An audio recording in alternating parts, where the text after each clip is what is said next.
the station covering all of the DMV. This is DC News Now.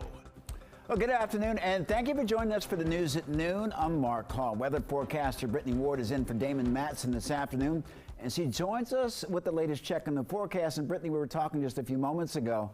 I'm a 70s temperature kind of guy, but I'm okay with the 80s. Yeah. No complaints. You know, I'm kind of an 80s to 70s, upper 70s to kind of lower 80s is the type of temperatures I like to see. But overall, yes, Mark, it's going to be another gorgeous day. Not really going to be seeing much 70s on the forecast. Still going to be holding on to the 80s across much of the area. But we're going to be dealing with sunny skies yet again. And it's all thanks to our good friend, high pressure. So let's check out satellite and radar right now, showing you the overall picture. High pressure just sliding off the coast of New Jersey right now. This is dominating the weather pattern. We're going to be seeing clear skies once again as we head through your Wednesday afternoon. So overall, not looking too bad. And if you are stepping out the door, we're seeing those temperatures right now in the 80s here in the nation's capital. Still holding on to the 70s as you head further off to the north and west, but highs today across much of the area will be reaching into the 80s. So a gorgeous day out there.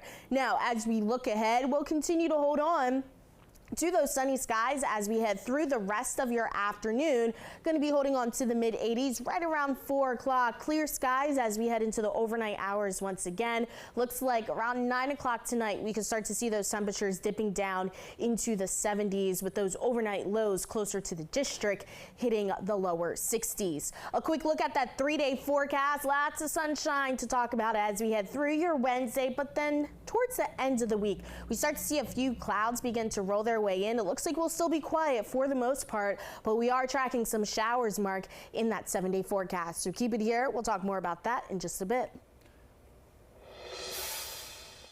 All right, Brittany, thank you. More protest overnight for Justin Robinson, a man killed by a D.C. police officer. It turned violent last night. Police making at least 7 arrests. And DC News Now's Jean-Marie Sasay is at a police station in the southeast where it all happened. Yeah, barricades are still in front of the police station after Tuesday night's protest. Emotions were high. Many people sad and hurt after watching that body cam footage. So they came out here demanding justice. And once again, things did get chaotic. We just want justice for him. That's it. That's all. And we need answers tonight. Don't shoot! Don't sleep! Don't shoot! Don't sleep! Like many others, Shalita Robertson came out Tuesday night to demand justice for 26-year-old Justin Robinson. Don't shoot! Those were the last words Robinson said before he was shot and killed by 2 MPD officers. And more than 24 hours after the body cam video was released, protesters stood at the MPD 7th District Police Station fighting for justice. We're here for Justin and we're here for peace. We need answers. We want to speak to the officers. If not, the mayor needs to come out and she needs to speak with everyone as a whole, as a community. At one point, things did get chaotic when protesters threw water bottles and other items at officers. This was also happening as police cruisers started coming down towards the protest, causing protesters to back up. MPD says they arrested 7 people. In a statement, they say, "We will continue to support those who choose to protest peacefully and safely, and we will continue to hold accountable those who commit criminal acts." Meanwhile, protesters say they'll continue to demand accountability for those involved in Robinson's death. Actions need to be taken care of immediately. Now, MPD says they do plan on increasing their police presence around the area. And when it comes to the 2 officers involved in Robinson's death, they are currently on administrative leave. Reporting in Southeast, I'm Jean-Marie Sasay, DC News Now. Jean-Marie, thank you. D.C. police on high alert after several burglaries in the district. These all happened Monday night, and so far police say that 5 people have been arrested. One person tells us that they witnessed chaos happening downtown. She says that she was confused on what was going on. Terrifying. Are they armed? Like, what do I need to do to like protect myself and stay safe? So that's kind of why I just like hung back. We did reach out to police and the mayor's office to see if the break-ins were related to the police releasing the body cam footage of the shooting of Justin Robinson. Neither are confirming the connection. Developing now, D.C. police are investigating a deadly shooting in Southeast. It happened last night on Benning Road. Police say that a man was shot and killed near the metro station. So far, information on the shooter has not been released. We're working to gather more information, and we'll bring you the latest as we get it in. A bizarre story staying in the district. A man caught on camera in a lewd act in someone's driveway just across the street from a high school. That has some in the neighborhood worried. Weekend anchor Ben Dennis has the story that you will only see on DC News Now. A shocking sight in broad daylight. I was so disgusted and freaked out. It was dinner time just after 5:30 Friday when a man with an apparent lunchbox crept into Catherine Baker's driveway, lodged a cucumber in her SUV's grill, checked to see if the coast was clear, and began performing a lewd act. I want my neighbors to know and keep an eye out for this person. I want parents to be mindful. There's a lot of kids.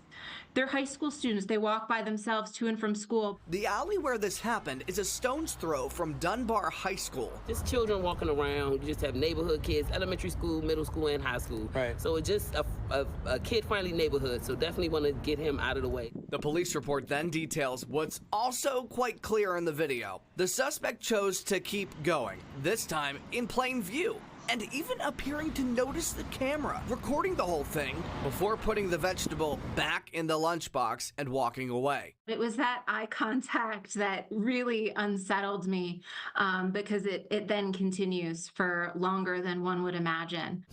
DC's indecent exposure law says that any public penetration for sexual gratification violates the law. Penalties include a fine up to $300, prison time no more than 90 days, or both. And having that happen on your property with your car, that's definitely a concern. We all have to be vigilant about this kind of thing.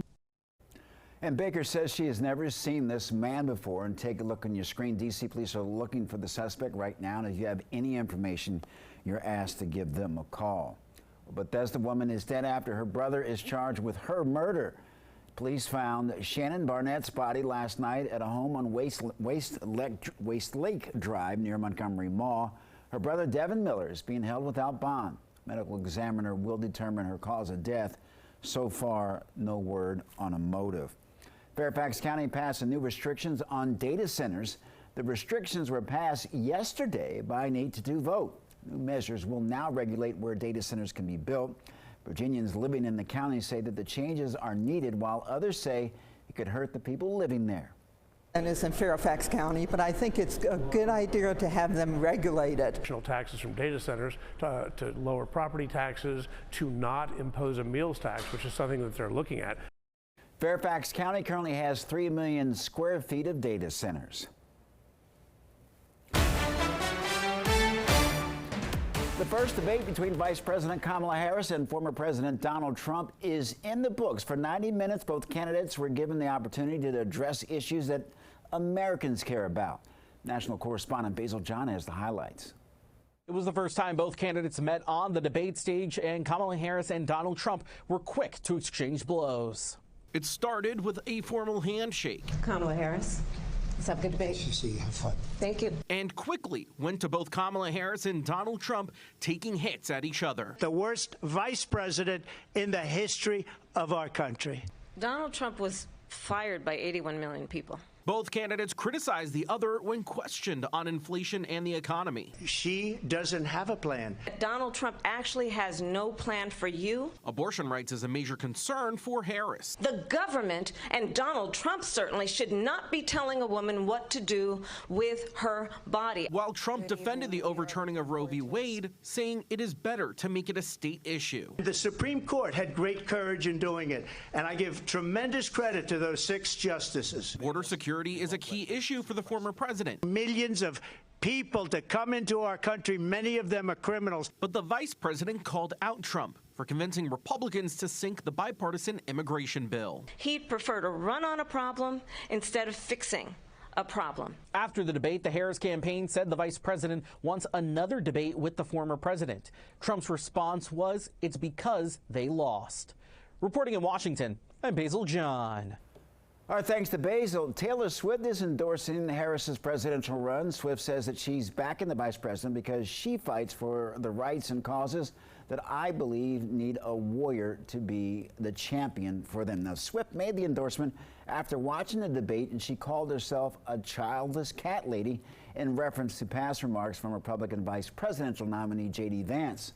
Support from Swift is considered a coveted political endorsement. And a reminder that early voting starts soon across the DMV. In Virginia, it starts Friday and ends November 2nd. In the district, it starts October 28th and it ends November 3rd. Maryland, early voting starts October 24th and ends on the 31st. And Election Day, Tuesday, November 5th. If you still have not registered to vote, you still have time. You can do it in person or on Election Day in Maryland, Virginia, and in the district. It was a dark day. It was 23 years ago, and our world changed forever. We watched in collective disbelief in real time as we lost nearly 3,000 people in New York City, at the Pentagon, and in Shanksville, Pennsylvania. Mayor Bowser holding a ceremony and moment of silence to honor D.C. first responders and members of the DCPS teachers and students who died on that day. The ceremony was held at Engine 16 station on 13th Street in Northwest, and we will have much more on this story coming up on DC News Now at 4.